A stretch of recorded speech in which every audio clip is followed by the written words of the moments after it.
Welcome to the Spinner Rack here at the Marvel New Universe Comics Podcast. We're your hosts. Andy, and I'll be talking about Psi Force #1, And I'm Steven, and I'll be talking about Nightmask #1.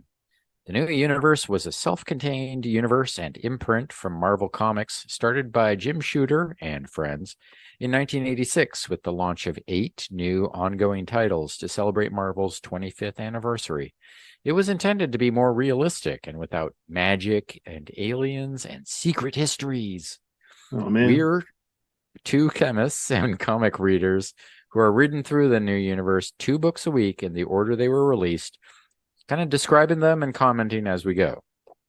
yeah, and yeah, we should also say this is actually a re-recorded version of the second episode to make up for some weak sound quality. Ouch. So yeah, we've been doing this for a year, and we hope if you're interested enough to follow along, you'll excuse how rough some of the early episodes were and enjoy them anyway. We also have intro episodes, an intro episode, and some recap episodes that cover the 6 and 12 month gaps to kind of catch you up to everything. All right. But yeah, it's straight into Psi Force #1, our first look at Psi Force. Exciting stuff to be sure. So yeah, if we open up the book, we have our first introduction to Psi Force taking place in Mendocino, California. The story is called Hour of the Wolf, and wolf is in kind of cool looking wolfy font. I don't know how to call it. Our writer, the wolf is wild, man, wild, crazy. And so we have creator credits created by Archie Goodwin and Walt Simonson. Though sadly, neither of them are in the writing or art credits. Yeah. So what did they create? The concept, I'm guessing, is Archie Goodwin, and then the art, direction, and characters was Walt Simonson, I think. Right. But yeah, all right. So not to disparage our actual writer, Steve Perry, penciler Mark Texeira, who did a bunch of Marvel work going on past this. I remember him popping up a lot in the 90s. Yeah. Some X-Men work, maybe. Ghost Rider, I want to say. And then like stuff like Vampirella or something else. I forget. Very interesting painterly style he developed later. Okay. And then a name that stood out to me was inker Kyle Baker, though, which made me think of Plastic Man, which I think he finally got some notoriety around then, which was like year 2000 or so. It was like a Plastic Man miniseries or graphic novel. Yeah, he had such a crazy career. He blew up in the late 80s with a lot of sort of more alternative mass market stuff. Well, it was intended to be anyway. These things like Why I Hate Saturn and Cowboy Wally Show. And he did all these kind of spot illustrations for hip magazines like Spy and all kinds of things. And yeah, at some point, like a decade or two later, he was doing some Plastic Man, and I want to say he did something else for DC, maybe something for Image. He had always a range of products and a very unique style he developed later. But here he's just inking, and you can only sort of see peaks of that style coming through. Right. And a lot of times in the bibliographies, they don't mention something that someone was the inker on, only if they were the artist or something. So, Deadpool. He was on Deadpool not that long ago. Okay. But anyway, our comic issue here starts in California on the docks. So we have an excellent narration at the top. Says, one of those sticky summer nights at a boat basin, a funny way of saying dock, heavy with the smell of bait, brine, diesel fuel, and danger. Ah. So it's nighttime at the docks. You almost think Batman's going to be coming out. But we have goons with guns in the shadows. We can kind of tell they're Russian because one of them calls the other guy, or calls his friends comrades. And it says, the Indian and the girl are headed this way. You will hear that term a lot this book. Yeah, I thought Mendocino was closer to San Francisco, I think, before, but double checking the map, it's got quite a ways up the coast and kind of a smaller town, so it's maybe not as like an urban dock as you might um, think of like a Gotham City. But yeah, Yeah, it still has that look of like spooky shadows and lots of places to hide. So right. Some kind of drug deals going down there. Um, yeah, so turning the page, we get to our protagonists finally.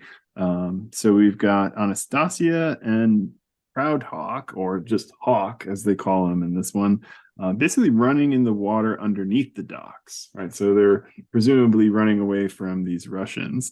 So as they're going along, Proud Hawk basically collapses, and Anastasia, or Stasi, as they call her throughout the issue, comes down to his side and says, "I can't keep doing this, Proud Hawk. There must be rest and recuperation on top of healing." So her hand glows. She touches him in the back and basically kind of re-energizes him or heals him. So this is our first glance at psychic powers in this issue.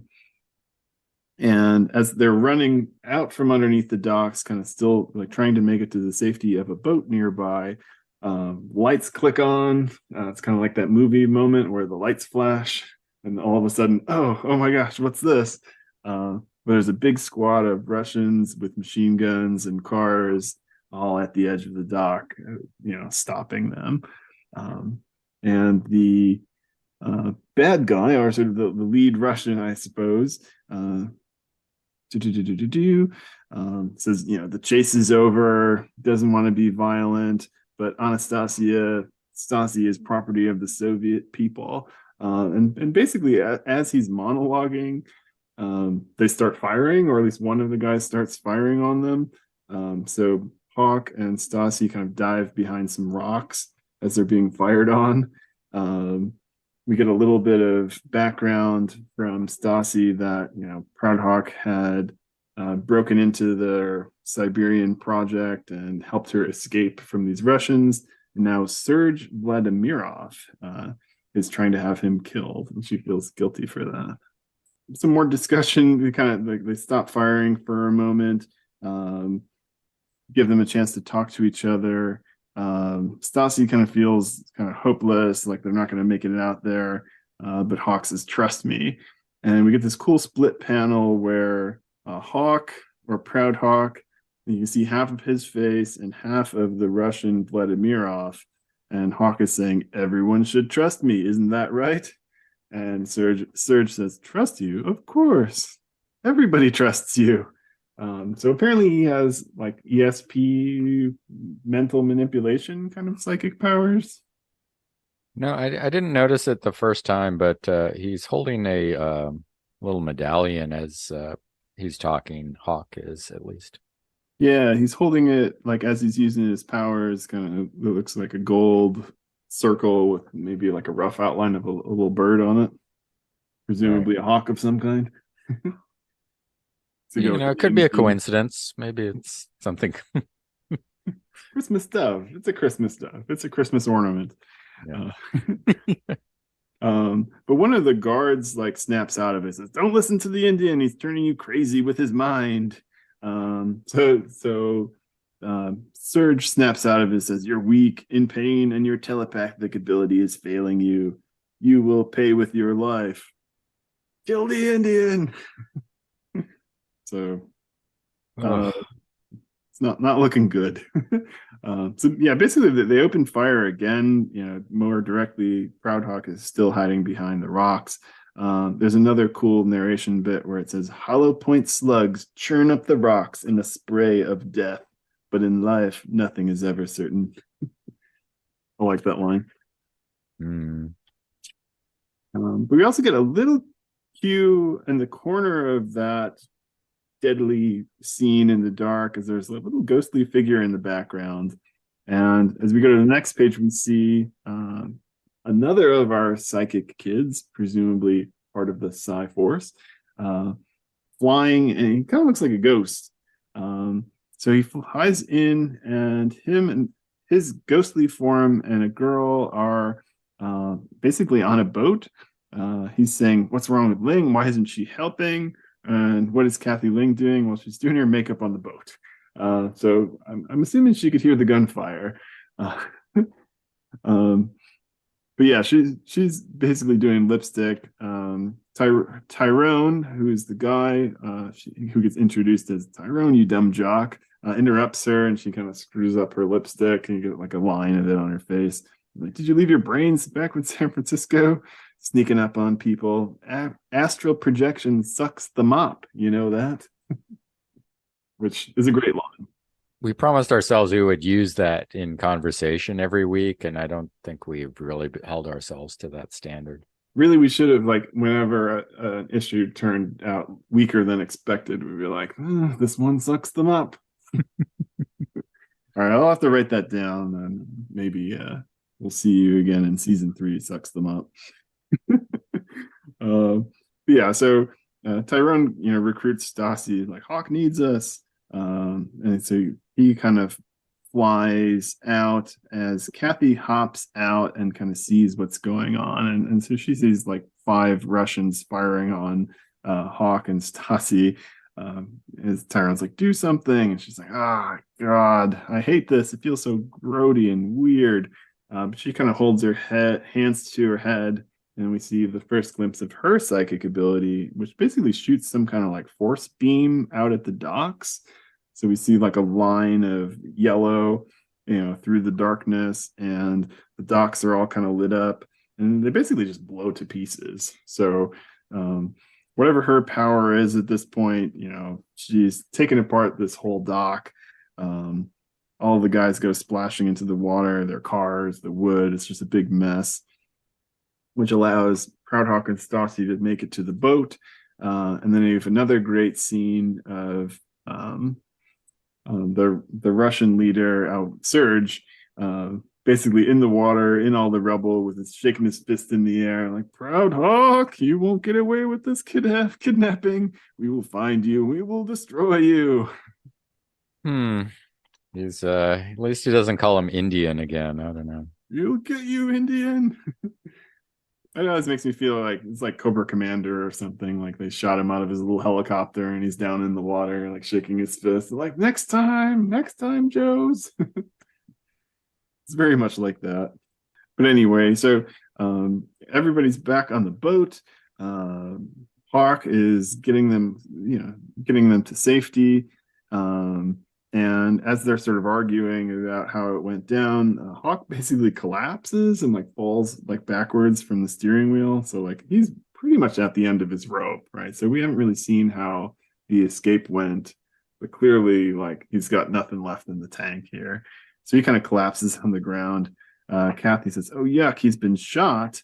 But yeah, I guess off panel, like he actually got hit a couple of times. Kathy runs away. I hate the sight of blood. Stassi is unsure if she's got enough energy left to heal him, but she does. Basically, bullets come popping out of him like Wolverine to a degree. So her power, yet again, kind of saves the day.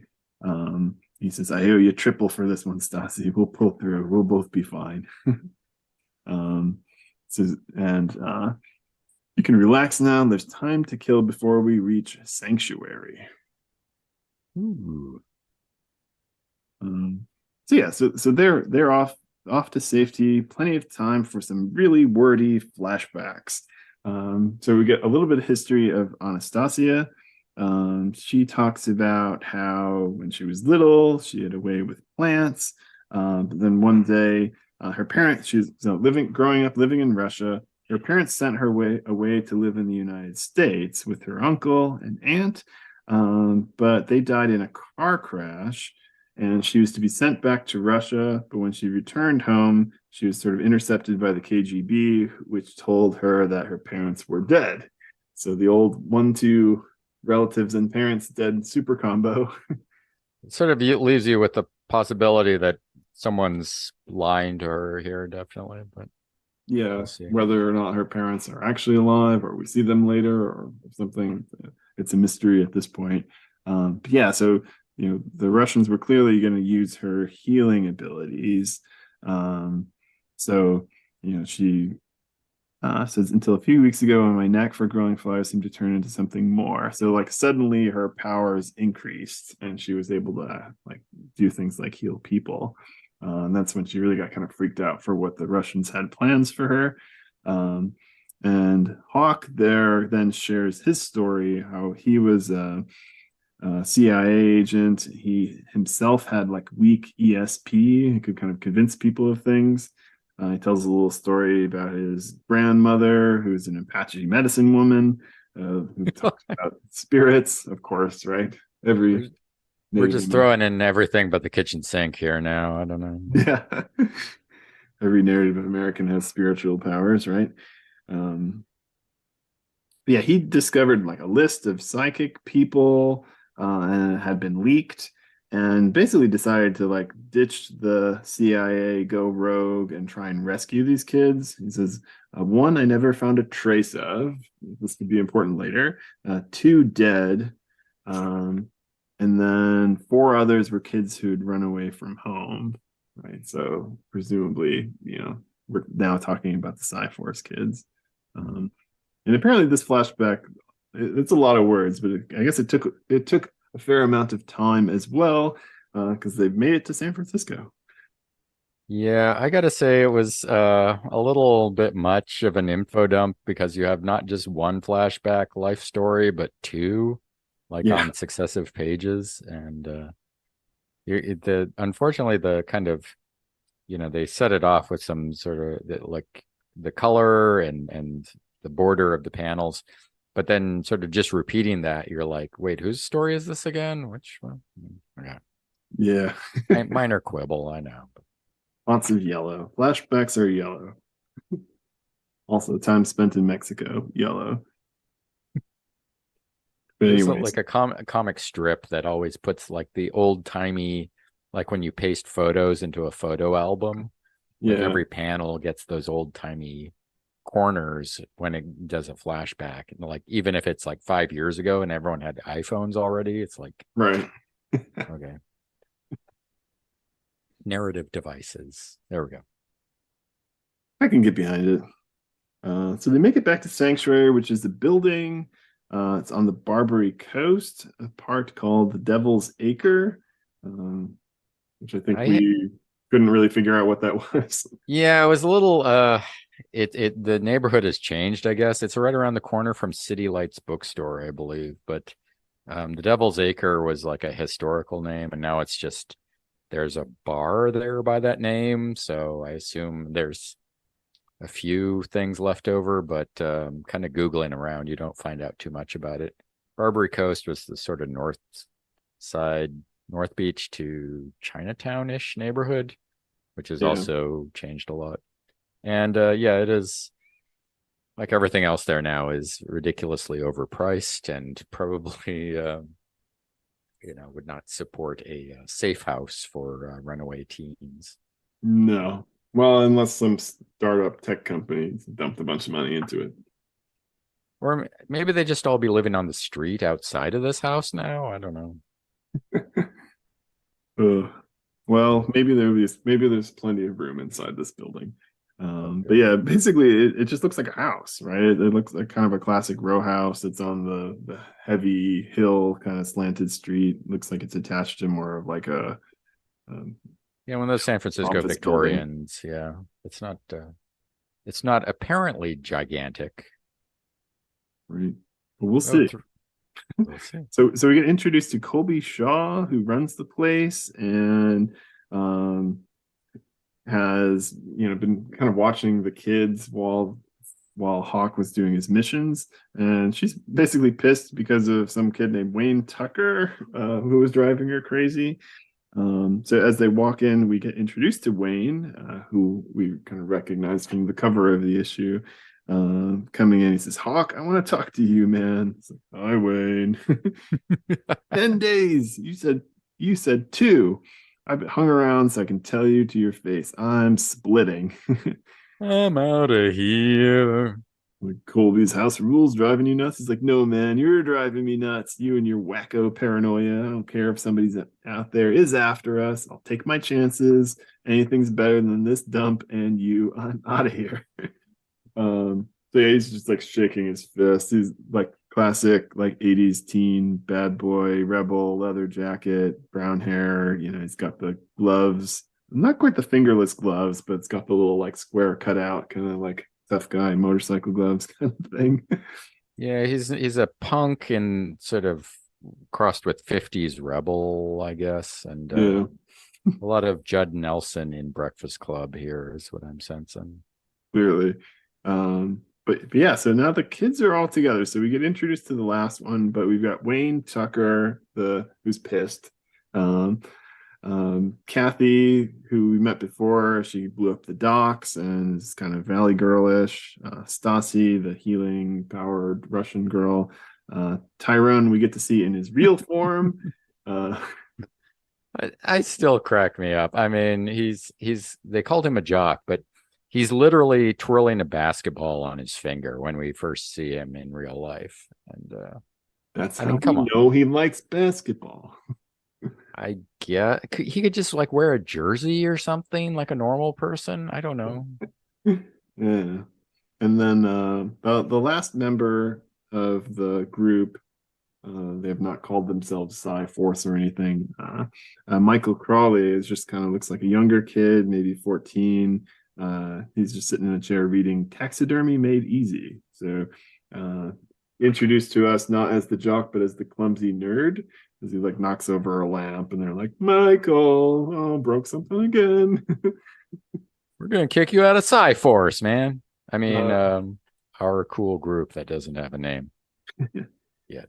Uh, but yeah, as he is introducing himself, he says, I break things, not this way. I mean, I sort of explode things. Never mind. It's like, oh, why am I even bothering?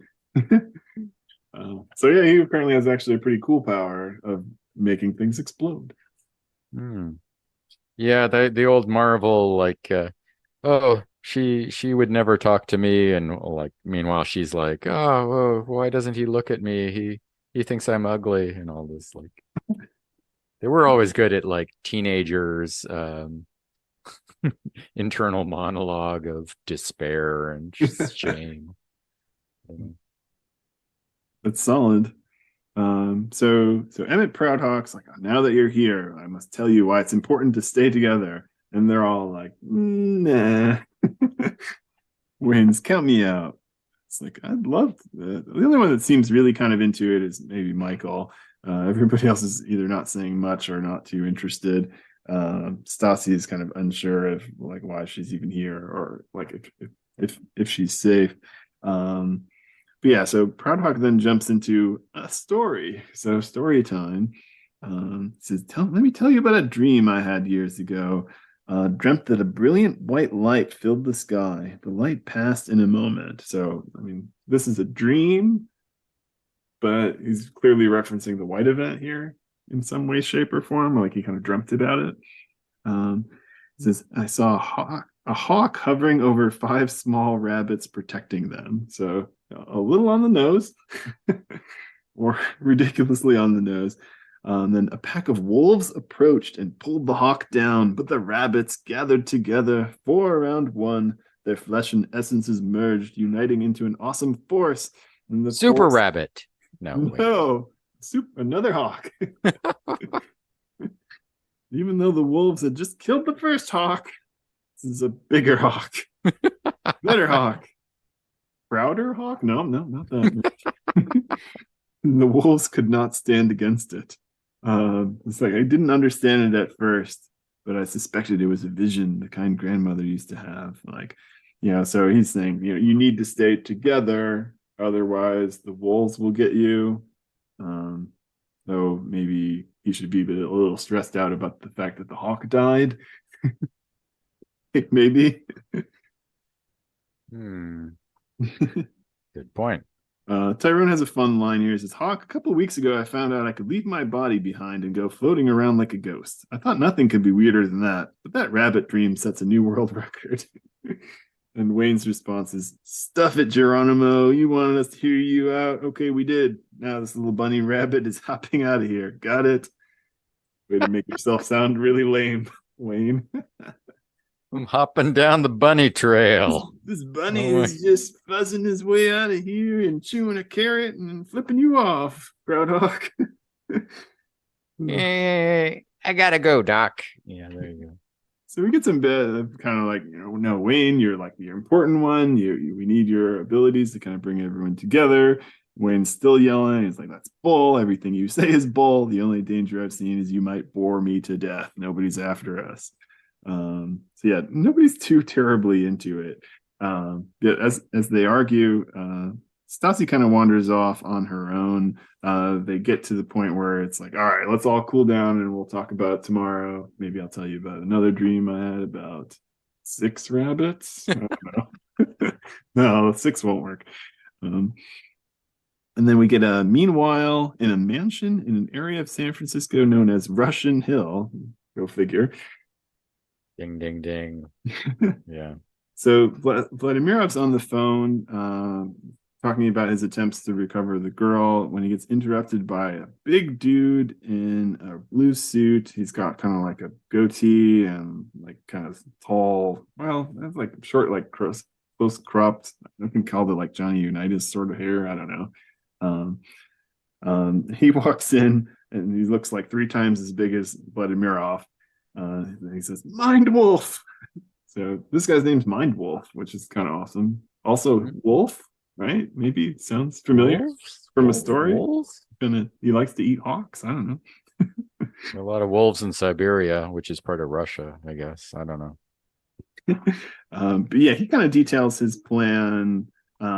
He's been trying to, abduct, kill, or control the psychics, right? So they're kind of on the other half of the psychic plan here, and he seems a little bit more ruthless. It's like, if I can't use you, if you're a little bit dangerous, I'm going to kill you. But he wants Stassi, and the just right on cue, the bat phone, like an old red rotary telephone, which is kind of cool actually, and very 80s, rings, and it's actually Anastasia had snuck off to a payphone and called him. Like, how did she get his number anyway? Like, operator, give me the KGB. I don't know. Russian consulate. Yeah. Yeah, but she was worried that she was the one putting the team in danger. So if she just kind of gave herself up, then the rest of the people would be safe, right? We'll see how well that goes for her, I guess. But yeah, so back at the sanctuary, Hawk is bummed that things aren't working out, and he's going to find Stassi and realizes that she's gone, and so he's kind of freaked out. Goes to the rest of the guys and it's like, "Oh, guys, she bolted out of here. It's because you were so crazy and arguing." And it's like, "Well, good for her. Just because you had some vision about rabbits doesn't mean you can run our lives." Fair point, Wayne. I mean, when you're right, you're right. I mean, a dream about rabbits doesn't mean I have to stop and do anything. And so, but yeah, they really aren't having any of his argument, which is kind of fun. Like, it's not just, "All right, let's form a super team, go." It's just like there are forces working against us. It's like, I don't even like her. It's like, free country, Hawk, let her go. So what does he do? He mind controls them to go and do what he wants anyway.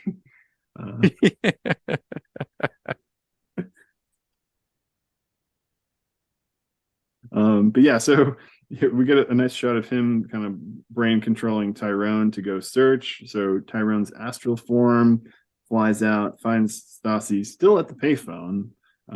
She's just waiting for him there, and apparently wasn't far away, because as she's there kind of moping, the rest of the squad confronts her. It's like, "Stassi, we need you, come back." It's like, "Oh no." It's like, "But they're coming."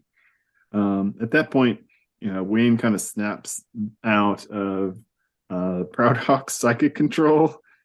"Wake up, you dopes. Look where you are. See what your buddy Hawk's been doing to you." It's like, they say he pushed us.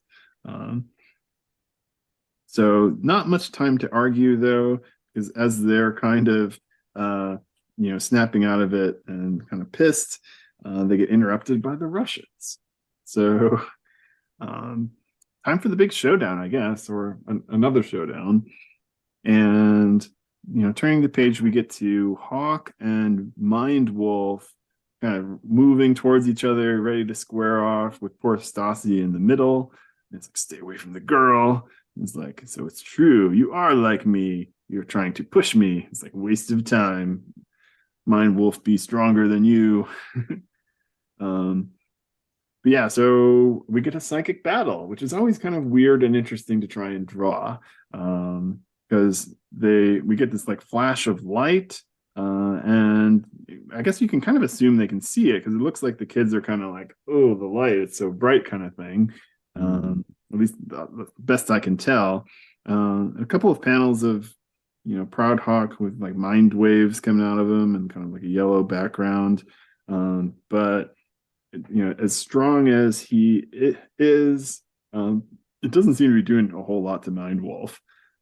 So he's trying to argue, you're so strong, the Russian government's not going to like it. They might kill you anyway. But Mind Wolf has no superiors. So he kind of lets out one final die Indian with a big mega blast. And I'm still not really sure what his powers are, but Proud Hawk goes like flying. He loses his shoe. His shirt's all torn up, like he got hit by something, thumps to the ground with a lump, and he's dead. What? Yep. The hero of the book. What the hell?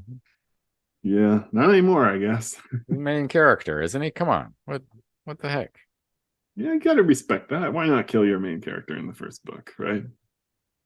Why did we have a whole flashback from this guy then?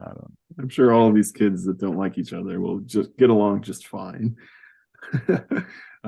So Wayne notices and feels like he was pushed to that medallion from earlier. So like, thanks for pointing that one out in the early panel that Proud Hawk had around his neck.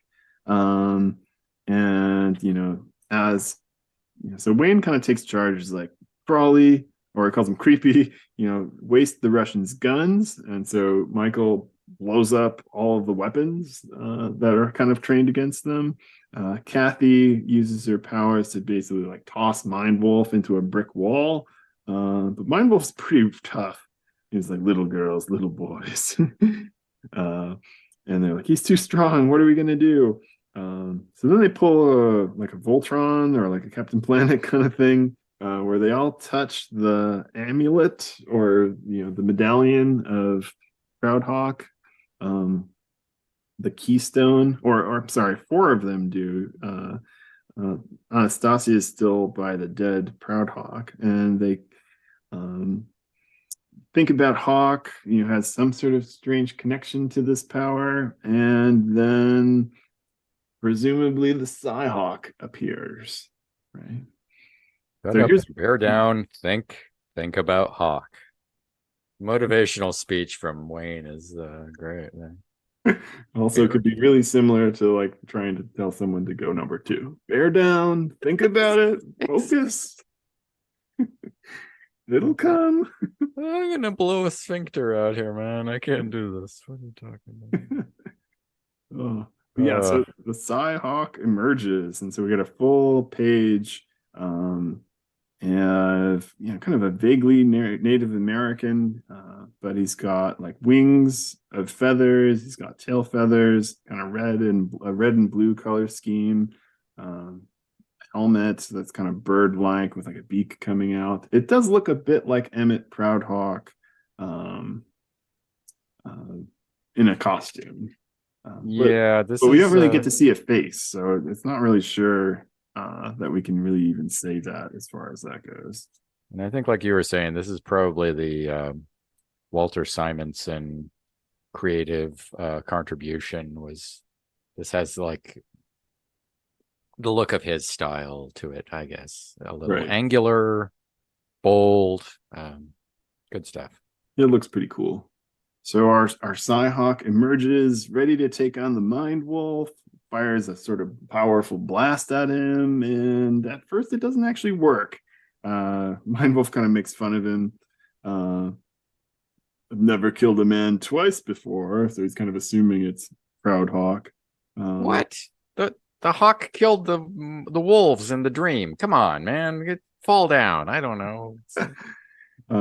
So the group realizes they're missing Stassi, so they call her over. She's mourning over Hawk's body. She runs, touches the amulet, and as her power, her essence flows through the apparition, its battered form becomes whole again. More, its strength grows geometrically, and its foe withers before its renewed psionic onslaught, whatever that means. Wow. So it's powered up. The Psyhawk kind of flies in the air, kind of loops back down, and we get a big boom as the dazed mind wolf discovers true power. But it's honestly kind of hard to see what happens to him. Like he's maybe buried under some rubble. He like hammers him into the ground. He mind blasts him with such ferocity that he's just gone.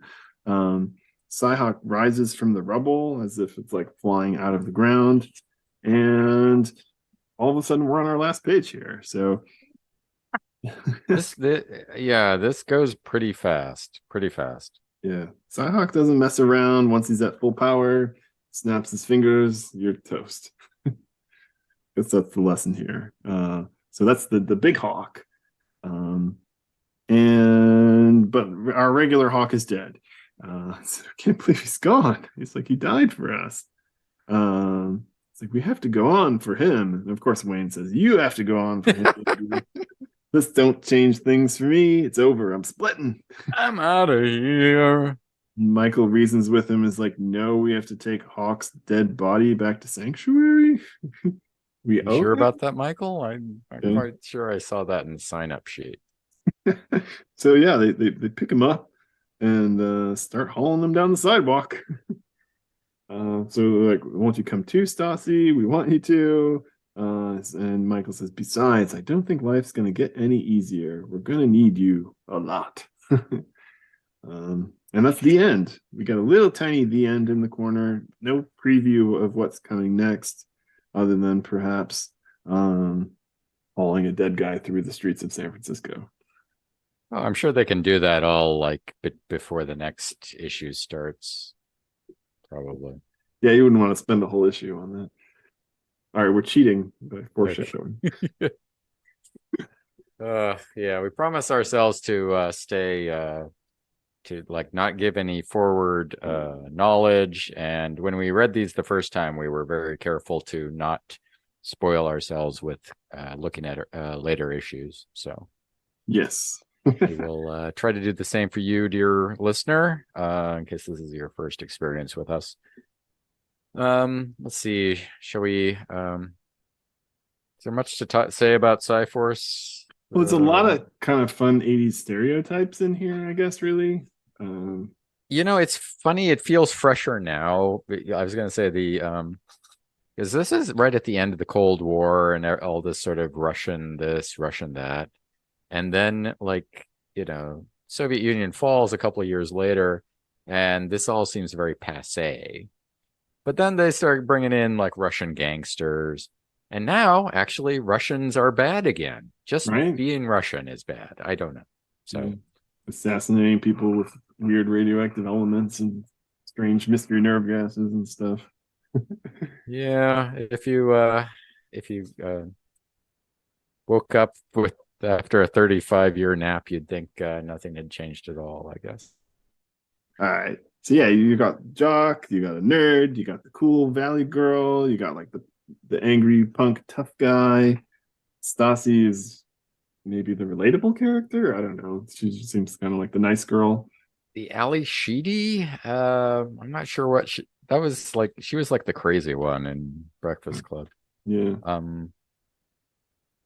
But yeah, she's probably the center of in terms of temperament or something. Yeah. Tyrone, yeah, maybe.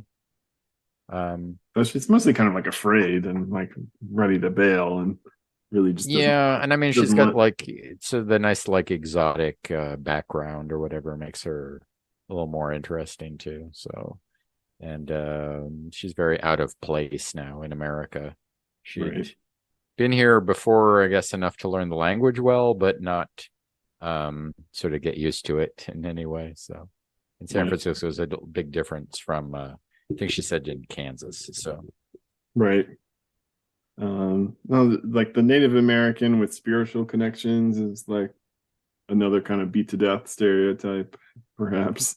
you know, I can't remember what it is now, but I'm thinking there was a Steven Seagal movie or more than one where he's like this Native American connection and also tough guy, kung fu guy and all that.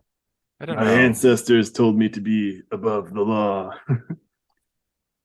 All the I don't know why like I think that like whole dream rationale for the whole putting a team together is I don't know. It's delightfully cliche now, I guess. I don't know. Yeah, I mean, it was so cheesy and like exactly like there was no metaphor or subtlety. It's like Yeah, you will die it's protecting five rabbits, and then another thing will come and save the rabbits. eh, yeah. There's you don't need a lot of interpretation like the book of Daniel in the Bible. Tell me my dream. Yeah, it's right there for you. I don't know what more I can say, buddy.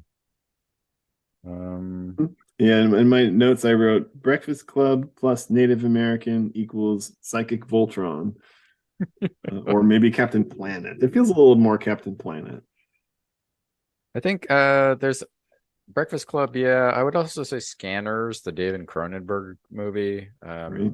Like when Mind Wolf is killing Hawk, it's probably something like that where you have this not just psychic attack, but it somehow like contorts your body a lot as Hmm. well, even if you're not like the Michael Crawley where things explode or the Kathy where things are physically thrown around. Um, yeah, it's a good sort of basic putting a team together that doesn't want to be together starting place. I don't know. Yeah. Thankfully, Um, no hero misunderstanding fights. yeah, and like you said, Wayne is sort of um is very much like if he's the leader against the whole idea. So he's like Yeah.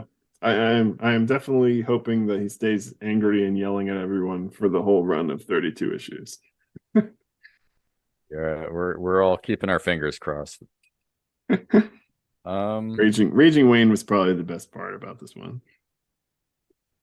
so I think you get a real good sense of these characters, even if, as you say, through stereotypes, you at least get differentiation, which is something we had talked about in the last episode with the troubleshooters in Spitfire and the troubleshooters. Not really Right. feeling there was much marking them apart there at all.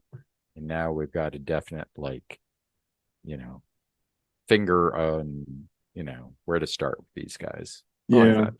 I guess having them introduced sort of one at a time is a little helpful too, instead of just a room full of nerds that all look the same, except for the one black girl.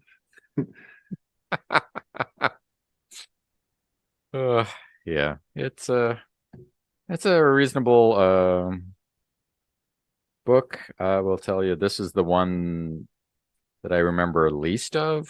Like I don't think I ever read one issue of it when I first read any New Universe comics. So, and it's interesting, maybe better than I expected. So, Yeah. Yeah, the it's fun, maybe not great. Like there's some cheesiness to it, but also like just kind of like some likable characters as well. Mind Wolf seems pretty cool. Wayne is kind of fun as far as things go. Um, I don't know, are we at the rating period yet? well, we can rate. Um, you first or me? I'll go first. I B, right? I think I was closer to a B minus in the beginning, but with multiple reads, it becomes more and more fun, and it seems like a solid B. I'll concur on B. It's kind of in the middle of the road for me, like how much I'm enjoying it. But it's definitely cautiously optimistic with it. After checking this out, it's I don't know. It's a little less out there than like the X-Men and New Mutants were at the time, which were always zipping away to other planets or dimensions or things. And this is much as the new universe was supposed to be grounded and down to earth. So like there you go. And so Right. the teenagers are pretty grounded and relatable teenagers. So Yeah. yeah. And it's already got one up on most Marvel things. Is like people actually, our heroes actually getting shot, having bullet holes in them, and occasionally dying. So I mean, that doesn't happen much in superhero comics. Yeah, just knowing that you can get killed is a much different experience than I think we've seen in a long time in in regular books. Oh, I had a note before that this was they're referring to the White Event, but they don't give it a name, and Right. it's like the books that we covered in the first episode didn't have the White Event at all. Don't think Right. Not Stormbrand didn't. much. Yeah, and so here we're getting more White Event related references, but you know that's the big. Why not just start that like there? Well, I don't know. It's a good. You start where the action is most interesting. So fair enough. Yeah, That it's scene in really the docks hinted is good. at, but that's about it. So maybe it's sort of the mystery thread throughout things. We could All right, hope. we can hope. Okay, I guess we will take a quick break. Be right back.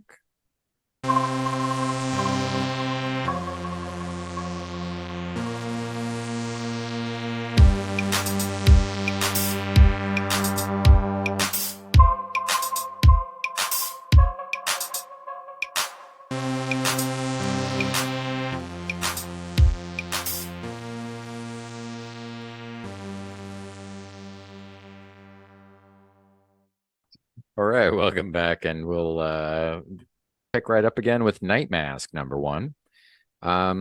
Nightmask is a cover of a sort of a person in bed with a girl in a wheelchair next to him, trying to wake him up or something. And there's what appears like a dream of a person in a costume, It's in a facing off. mask at night.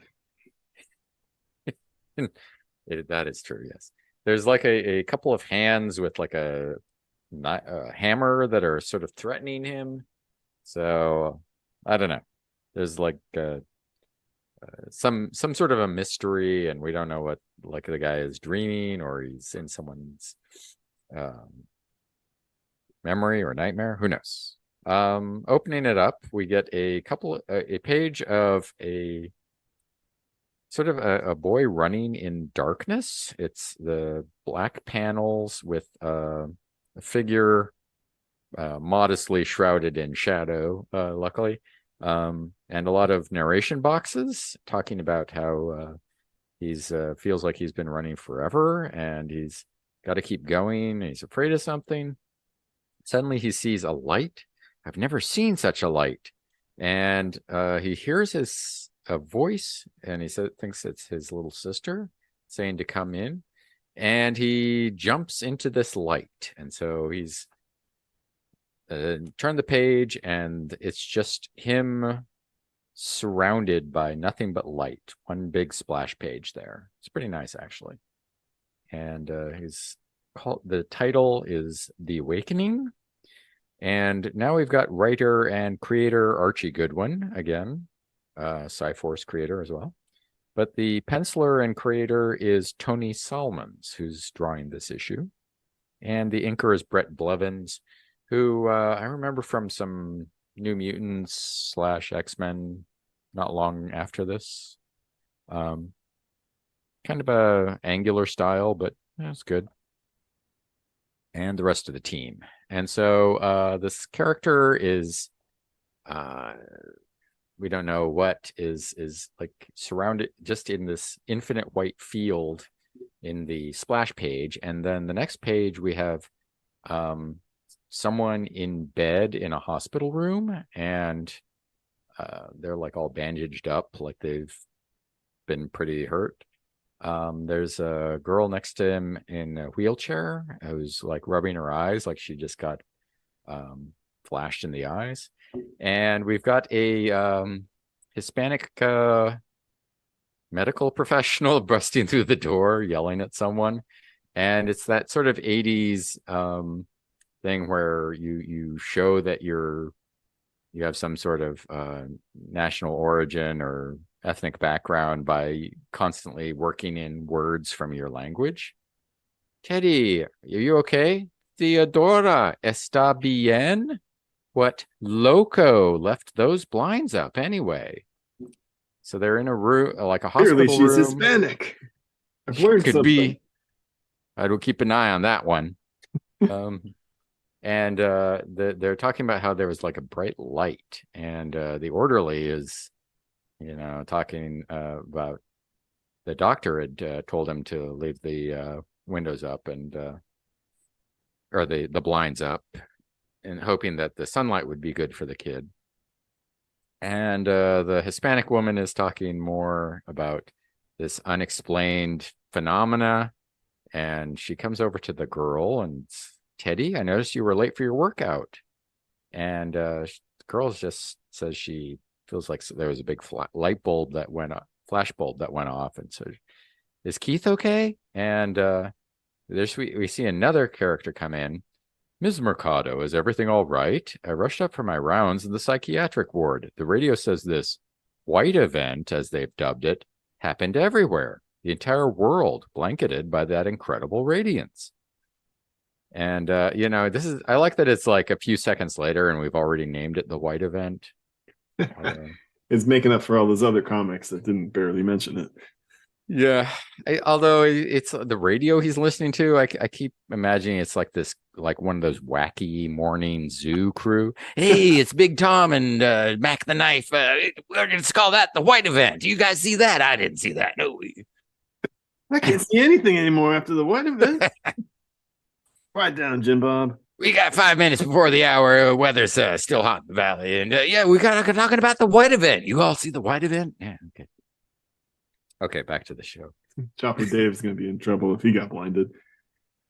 So they're all stop and stare because the guy in the hospital bed is sitting up and looking at them and talking to them. He recognizes this doctor, Dr. Ballard. I just thought it was Teddy calling. What are you all doing here? Where's mom and dad? Don't. Now, speaking for flashbacks, we have one now where he's like, the airport, everybody's there. My whole family sending me off. So this is all from the boy Keith point of view. And now this is a memory of him at his airport where he was going to go away for the summer to study with at the Kleinman Institute. And his parents are both scientists at the University of Maryland, which is a nice normal college, actually. Some of the people I know just like moved out there. So I guess props to University of Maryland, College Park. You guys need an extra chemist, you know where to find me. Nice job existing, University of Maryland. I mean, what's her name? Jenny Swenson's family was all like Caltech or MIT, and there's nothing in no flyover state that's going to get our attention. Those elitists. I hate them so much. Anyway, Keith was going to be a summer student at the Kleinman Institute in Zurich, and he was really looking forward to it. Says goodbye to his parents, and they talk a little about how they're all interested in dream research, including the Kleinman Institute, and they're psychologists and psychiatrists. And suddenly, Keith is supposed to grab the bag, his luggage, and everyone's talking to them, and then they start sort of arguing over it. No, I'll pick it up. No, you take it. I'll take it. I'll take. And then Keith sort of remembers something's wrong and starts running away. And a couple of panels later, he's back to where he was, we saw in the first place, naked in the blackness. And so this is all more of his like dream memory, Like half whatever. dream, half flashback into We see bad things. the bad thing that he was avoiding, which is this explosion in the airport. One of those bags blew up, and we flash to Keith talking to this older man. He's African American, and he'd called him Dr. Ballad before, and he's talking about all those folks hurt and Teddy crippled and my parents killed, and I feel basically a lot of survivor's guilt. Keith is very messed up from the explosion, which obviously he was in a hospital for ages. I don't know how long, but even getting out of that, he feels like he survived when the others would be more deserving. So the Dr. Ballad tells him that everyone is happy to have him back, and it's really a miracle, this white event, that he's back at all. So he should, they're happy to have him, so he should try to be happy to be back, I guess. At least you're not dead, kid. Move on. Your parents are dead. So what? You don't think Wayne would care about that, do you? Come on, suck it up. Have a smoke. So next page, Keith has wandered down to the swimming pool where Teddy is working out, and she's talking to him, and she can tell he's not really listening to her, so she's starts saying funny things and then splashes him with some water. What? Huh? And she mentions that he has a scar, and on his forehead there's a little moon shape, which is like years before Harry Potter. Yeah, Harry Potter is such a copycat. So sad. Doesn't Harry Potter also have dead parents? Yeah, see? Mm. I thought this whole thing was ripped off by Neil Gaiman, but apparently the people who ripped off Neil Gaiman also ripped off this too. Yeah, Archie was first. Archie Goodwin, not Archie Goodwin. Oh, okay. I thought you were gonna say Archie and Jughead had a lot of psychic powers in some early issues that I missed. And okay, if you say so. We get to one of my favorite lines. I know I've still got plenty of scars, Teddy. They're just on the inside now. That's solid, mopey teen. That is solid. So she's like, sometimes I thought I'd die, and I missed you. I missed mommy and daddy and you, and I was mad, but I'm so happy to have you back now. I can't stay angry. And Keith feels bad about that, moping when she's, been lonely this whole time and unable to walk. She got, lost the use of her legs in this explosion. So suddenly we have someone popping into the scene. It is Lita Mercado, who's the physical therapist for Teddy, which is the woman we saw in the first scene. So she joins them at the pool, strips off her robe, and she's in pretty good shape. She has kind of a big Barda look to her. She like dominates Keith easily. Yes. Although he's been in comatose for a while, so maybe he's atrophied a bit. But she tosses him into the pool, and she tells him that that scar. So let me read that out. Your doctor has finally agreed that blast fragment they felt couldn't be removed from your forehead, the one that caused that cute little scar, they say it's stable, so no longer a risk to physical therapy. So now you can work out with me. Yay. Um, I've got the answer to your dream problems. 20 laps, sucker. Pretty much. she's a distracting character, let me tell you. We jump into another dream in the next page where Keith is wandering through the airport and in a bathrobe, I guess.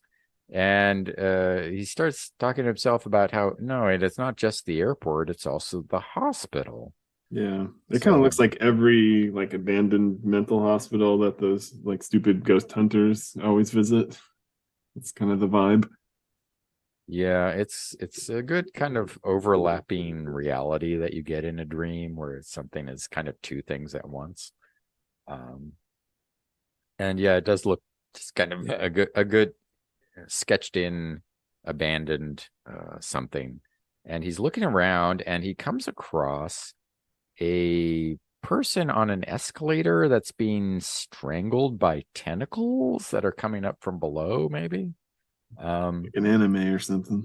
Yeah, they're like, 100 feet long. And so it's wrapped around this guy like a mummy. And we don't really think we've seen this guy before, but he's talking about how there's nothing you can do. Everything's hopeless and he can't fight them. And Keith is like, comes over to investigate or try to help. And the guy starts talking about the gnome. He'll never allow me to escape. You know it. And I must die to protect his treasures as the others had to die. Huh? What? Die? Who? What are you talking about? And at first, Keith is like trying harder to get the guy free from all these ropes or tentacles or something. But the guy then says, I didn't see you before, but I know you. I know you. And Keith is in the um, sort of suit he was wearing at the airport before. And he's, wait, this is what I was wearing when the bomb went off. And then he kind of remembers, wait, this is the guy who dropped the bag that had the bomb in it. This is the killer. Yeah, and you actually can see him like in those early panels, like kind of stealthily setting down a bag while they're in conversation. Yeah, it's a nice tip. You can go back. You wouldn't have noticed it the first time either. Um, and as he's trying to figure out what's going on, suddenly he gets these two big hands on his shoulders and like a horrible voice from behind him saying, "What have we here?" Um, and he says he wants to scream, but you turn the page and he is woken up and he is screaming.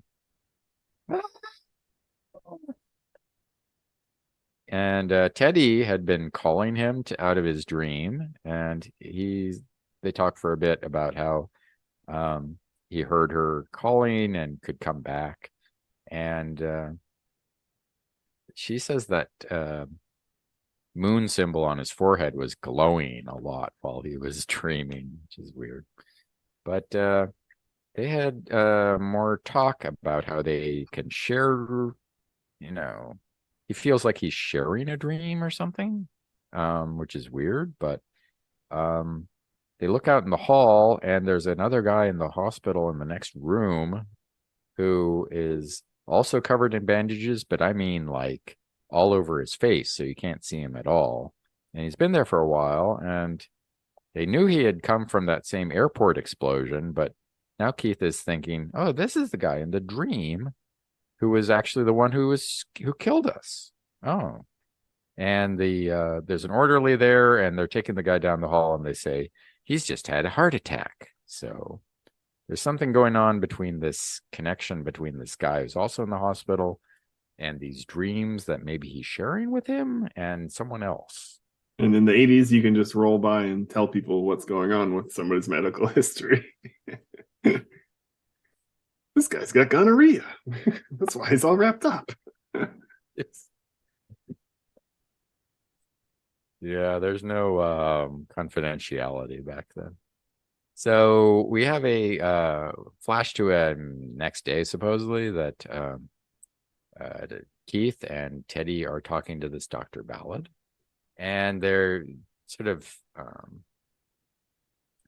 Ballard isn't too convinced yet, but a heart attack, maybe it's a coincidence, and all this, idea that it's someone else's dream. And doesn't that sound like wish fulfillment? You want to carry on your parents' work? Which, to be honest, yeah, you developing the power that your parents had always worked to create by electronic devices or something does kind of sound like wish fulfillment. In oh, your parents always wanted to be a mechanic, so now you've transformed into a car. Wait, what? Sounds legit. Um, So they oh yeah, his dad was experimenting with cybernetics to tune into other people's dreams. What if I'm in some weird way, I'm naturally doing that? Doesn't that sound like more wish fulfillment? And they see Lita come up, and she has found the patient's records and brought them out. And the guy has, because he's all, messed up and no one knows what his face looks like, she found his passport photo. And meanwhile, Keith and Teddy have been sketching what Keith saw in his dream. And you see that they actually show the same face. So whatever Keith was looking at in his dream was does look like it was the guy in real life. So there was a connection there. Mm-hmm. There's a great line in here which I feel like needs to be but when Lita comes in with the records, she's like, I had to twist a few rules and arms. Those guys in records aren't big on cooperation. And she's like flexing her muscle. And she says, but when my sultry Latin charm fails, I fall back on the advantage working with free weights gave me. So like clearly implying that she tried to woo the guy and it didn't work. And then she like maybe put him in an arm bar or something. Just like, you're giving me those records one way or another. Truly, yeah, you wouldn't get very far fighting against Lita. She's a I probably would have fell to the sultry Latin charms because before the arm twisting happened. Maybe the records, Lita.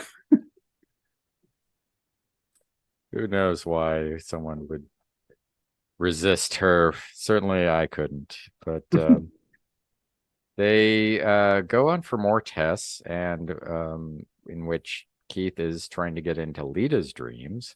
She has a curious dream of just sort of dancing to an orchestra on a cruise ship, which, okay, I mean, nothing too embarrassing. And she sees Keith and tells him to get out of there. But we wake up and it's in like the dream research lab of his parents at the University of Maryland, and they're doing all these EEGs and CAT scans and everything to try to figure out what's going on. And Lita had volunteered to have him investigate her dream, so it's not too sketchy. But they are driving back from the clinic or the labs and talking more about how, see, you've somehow become a mental chameleon. Maybe because of pressure from that fragment they couldn't remove. Interesting. Anyway, maybe you're able to bring your own unique brainwave patterns into sync with those produced by others in their dreaming state. Thereby, I can enter their dreams. Wow, Lucian. Yeah, you can just sort of picture this in the movie version where like those two like sine waves on the oscilloscope sort of start matching up and said, right. What's a dream wave anyway? Right? Like dream light, dream sound. I don't know. At least it's better than like you've unlocked 90% of your brain instead of the 10% that normal humans can use. It's better than that one. Yeah, I mean, until proven that it can't happen, let's just assume it can. So they mentioned that yeah, Teddy is his like anchor, so she can help bring him out if he gets into trouble in the dream. And now they want to go investigate this guy in the hospital and try to figure out what's his connection. And Lucian, who I guess is driving, is saying that um, this guy may be scared if he sees you again, and it might induce another heart attack. So try to be discreet. And Keith started sort of like stares off into space, and then we have that he like recognizes this dreaming pattern somewhere, and now he can just go right into the guy's dreams now, and he's kind of falling in through space into another dream. Or This maybe one, Dr. Ballad just bored him to sleep. Oh, anything's better than listening to this guy. Keith, are you okay? I just was in someone's dream. Yeah. No, please keep talking about your years in grad school there, Dr. Ballard. I enjoy hearing that. So now he's in a cemetery where you see some tombstones labeled Toad House and Grabstein. It says there's a mausoleum. He sees like this pile of bones as he goes into it, and again, it's sort of the hospital, but maybe not. But there's just skeletons everywhere now, and it's freaking him out. And then as he goes further in, he sees the gnome. And the gnome is this large, muscly, masked character that is beating a hammer against a rock, maybe, while this I think the guy who had we'd seen before, the killer at the airport, is kind of trying to hide from him behind the rock, and Is it a rock or some kind of animal or like a fuzzy something? And then there's like meat hanging around and stuff. yeah, okay. Ah, man, It's confusing, but it's a little weirder than a rock. okay. Um, so he's talking to the guy and the guy says that realized that the gnome had tampered with the timing on the timer on the bomb so that he got killed as well. And he knows that killing the family was done to protect your treasure, but and the gnome is now saying that even though Adam and Lenore Remsen are long since blasted to nothing, their brats are too badly injured to remain a nuisance. What? So, it wasn't just like random terrorist bombing. This was a guy trying to kill Keith and his family specifically. Um, but because he blurted something out, the gnome is throws a bunch of pile of meat at his direction and buries him, and is like talking to him about how he was trying to draw him back to kill him in the dream world, and is like, I learn who walks through the region that was meant to be mine alone walks here for the last time. And because of maybe his talk with Ballard before, or maybe because the guy is talking about his family and he wants to kind of deflect him, Keith pops up with a costume on. In anger, in desperation, I found a way to hide. I've become as much a dream figure as the thing I face. And he is I don't really quite know what to call it. It's a comic booky costume, which is almost all in black. His face has just a couple of uh, partial masks over his eyes, mostly. Yeah, it's a little bit like Robin's mask, but yeah, it's not like a domino mask quite.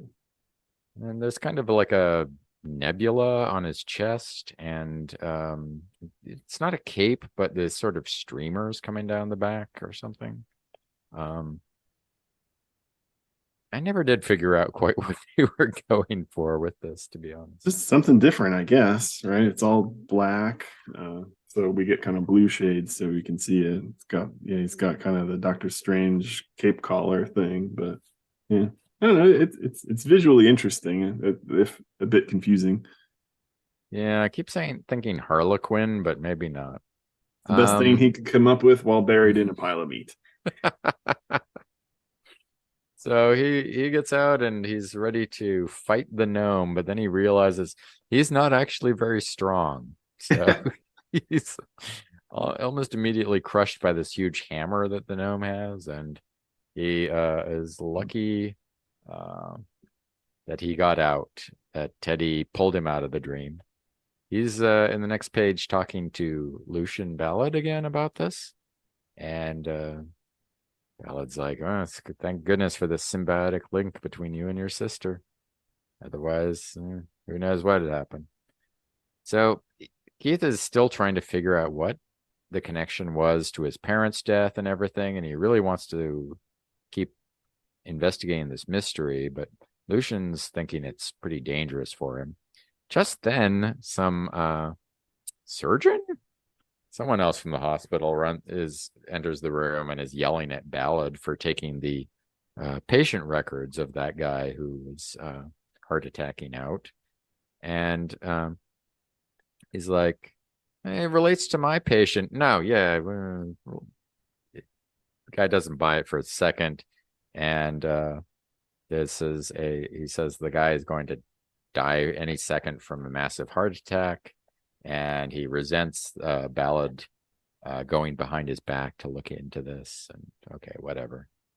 So we flash to Keith and Teddy talking at the poolside again, and Teddy's done a little bit more research, getting a book on mythology that Lita picked up for her, and Keith is like thinking a lot to himself while she's talking, but he finally does sort of sit down and listen to her. And he says, a mythology book tells about gnomes. Listen, dwarf-like beings given to protecting treasure hoards, generally found in Germanic legends such as the Nibel. She's trying to say Nibelung or something. But Germanic, it says. Funny. I thought they were Jewish tombstones. What? No, that's me. Yeah. We saw in the cemetery there. Keith and Teddy are supposed to take some medication, and he tries to switch hers so that she takes his sedatives and will be out like a light. We flash over to a scene of Ballad talking to the hospital administrator. He's surprised that the surgeon went over his head and, complained about him all the way to the top. And she's not that concerned, but she does say that all the time in the hospital has been running through Keith and Teddy's bank accounts. And if he's their guardian, he should probably do something to make sure they're not broke by the time they get out of the hospital. That's some realness of the new universe there. Hey, this hospital actually costs money. Indeed. You're not. Although the idea that the administrator would keep him from spending more of it seems, I don't know. Right. It was a kinder time. So Lita comes back and tells him that Keith has disappeared.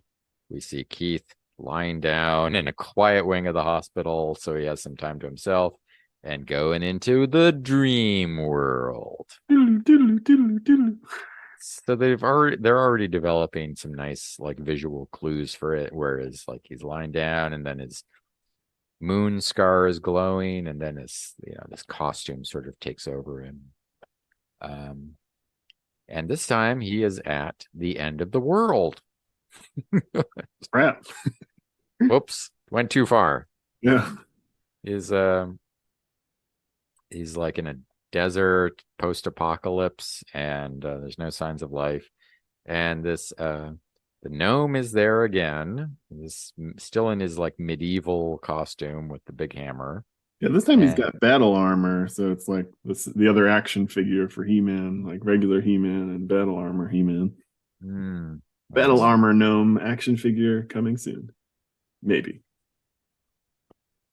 There is a guy online who makes like figures of new universe characters. So we could always request that. I don't know. Maybe it'd be. Um, I like it. he's talking to this guy who's dying again, the killer, and uh, trying to get him to go to this water, crawl through this desert. And suddenly Keith is like, um, I wish I could get him out of the real world, but since the doctors say he'll never regain consciousness, there's no way, no hope of that. So I guess I'll settle for this. So he's confronting the gnome directly. This time you will not escape. And Keith just right away uses his secret weapon, which in this case is identifying the gnome. I had no intention of making sure you don't, Dr. Kleinman. What? What? You know. So he walks him through how he solved the mystery. Your assassin told me is remember the names, a lot of German names there, and in your German, your name literally means small man, and that's what a gnome is, a small man, a klein man, klein man. You, the gnome, is Small. you, Kleinman. You have a treasure hoard you're trying to protect. Um, it's like that's why you killed my parents. You were worried they were going to steal your research or something. Um, Kleinman is in a weird, like spaceship, spacesuit looking outfit, like diver or a astronaut. Um, Dreamstronaut. Dreamstronaut, nice. Um, and he is shocked that this is the son of the Remsons that he was trying to kill. So they fight briefly. Keith tells him that you didn't. You're a paranoid madman. He calls him. And meanwhile, the guy who's dying is almost made it to this water. He falls in, and then because it was his dream, the whole world around him starts to unravel. And Keith is thinking he's going to be killed if he is killed within a dream, which is that true? Who knows? But it shows up in every movie about dream entering. I don't know. Yes, without fail. If you're inside someone's dream and they die or you die in the dream, then you die in real life for some reason. Something dream waves. We matched the dream waves, so no, there's no way to save your life. So Heath kind of grabs Kleinman and is running away, and it's scaling a wall, I think. And he's talking about how he wants to see his parents' murderer punished, but not do it himself, I guess. Or maybe he just doesn't want to lose the gift of life, even for a jerk like you, Kleinman. And Heath is kind of holding on to the guy, but then he gets sort of pulled into the void, or Keith is being pulled out by Teddy, I guess is the other way of looking at it. So he wakes up in a room. Ballad, Lita, and Teddy are all there, and they're kind of mad at him for running off on his own and doing this without Teddy there for safeguard or the others there for a backup. He feels a little bad, and she makes a funny joke about how she never trusts anything he gives her to eat now because he almost made her eat a caterpillar sandwich when they were kids. That's gross, by the way. Yeah, I can't get that image out of my head now. Thanks, Nightmask. The Keith tells them that it was Horst Kleinman. He's a crazy, bitter old man, and we don't know what happened to him. Maybe he's alive still or not, but Anyway, you have a special gift, Keith, and you can use it to help people. You and Teddy can work together, and maybe that's the best way that gift can be used. So we switch over for the last couple of panels. We're on the last page here to Zurich, where we have, I guess the gnome lives in Frankenstein's castle or something. Yeah, that's where everyone lives in books. Zurich's like a modern city, right? And it's no, everyone. Okay. It's total Dracula town. I don't know. And we just see some word balloons from someone saying that the life signs have stabilized. He will recover, but the equipment was blown up in the strain of recovering him. He will insist that we rebuild. Dun dun dun dun dun. With $1 million dream man. 6 million. Yeah, no, there's no like the end or next time or anything, but the end for now or any of that. But okay. But that is it for Nightmask #1. Yeah. All these books in the first issue seem like they're about 24, 25 pages. It's action-packed pages. Yes, there's a ton of, like, we I hit don't the know, dream and I world think, a zillion times, right? Like, and it introduce all feels like they kind of rush the ends on the ones that we've read so far. It's like all the final confrontation pushed into the last like 3 pages or so. I would Yeah. have expected like the last third to last quarter of the book be, action, So but if this was a modern comic, it would have been like a 6-issue graphic novel, probably just to tell this one story. It would have been stretched out so far, but this is, yeah, a ton packed into one. I mean, yeah, you want to set up as much as you can, and yeah, back then you could even fit in a whole story, sort of getting you off on the right foot. And yeah, it does a pretty good job of that, I'd say. The setup is pretty clear. You've got the kid with the power to kind of go into other people's dreams, his sister. We got a couple of more characters, Lita and Dr. Ballad, that can help them with this. Right. Yeah, I like the way they handled the powers in this one.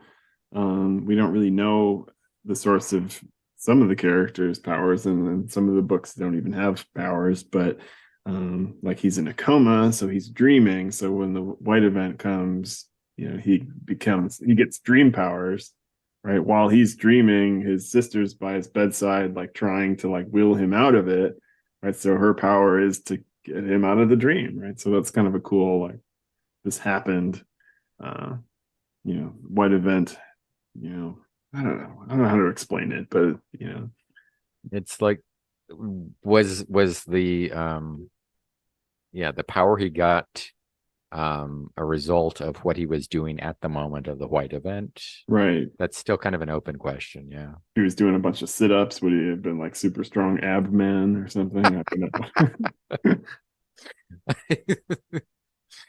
I can think of a lot of things that would be so embarrassing you would not want to be have a superpower related to them that you Especially would be. for a teen boy. Yeah. um yeah, but that was before he knew Leto was around, so I don't Right, that's true. know. Yeah, it's got strong vibes from Nightmare on Elm Street, which was a thing at the time, and Dreamscape, a little less remembered movie, although we checked it out in the last few months. Yeah, and it's a pretty close approximation. Did we ever figure out, like, was that earlier? Did that movie come out before Nightmask? Think so, yeah, Yeah. within months. So did Archie Goodwin watch Dreamscape and then come up with this Nightmask story idea? It's, I mean, you're not going to you know say that like the story was so close. It's just sort of like, they're probably used to um I don't think like the comic book guys think like powers are copyrightable, you know what I mean? Right. And everybody borrows from like pop culture stuff, the Russian villains, and it's like we're all kind of rehashing and absorbing things from what we see. But Yeah, there was like I think definitely through the 60s and 70s, comics would really take sort of half digested ideas from movies and TVs at the time and sort of slowly mold them into something that was their own thing. Um, so this is fair game, certainly. I'm not going yeah, to complain about it. Um, yeah, it's a fun setup, and I enjoy the sort of mystery aspect of it. You kind of have, you know, uh, clues in the dream and their dream logic, and you try to have to kind of piece them together. That's good, it gives you something to chew on yourself as you're reading. If you want, now that you sort of have a template for future stories.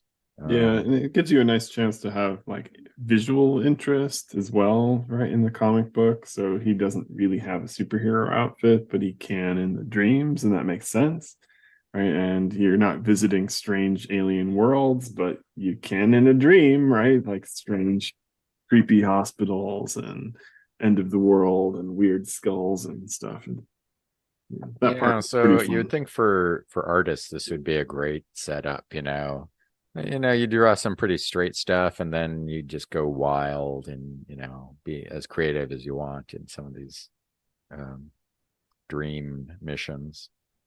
Um so it's the supporting cast is fun. Hopefully we'll see more of them. They said it was kind of a you never quite knew with the new universe, like, oh wow, this team is great. I'm glad they found these characters to hang out with, and then felt like the very next book, off on my own, no Yeah, more holding me down. I've got right. They all come together to form the Dream Squad, or we never see them again. Like it's a toss up. you never know, but they're uh,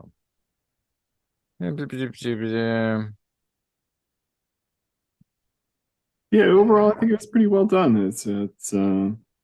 You know, I I find the art, you know, a little confusing at times. I mean, not that it has a bad time with the storytelling, but sometimes it's a little more detailed. Sometimes it's a little kind of like wispy almost.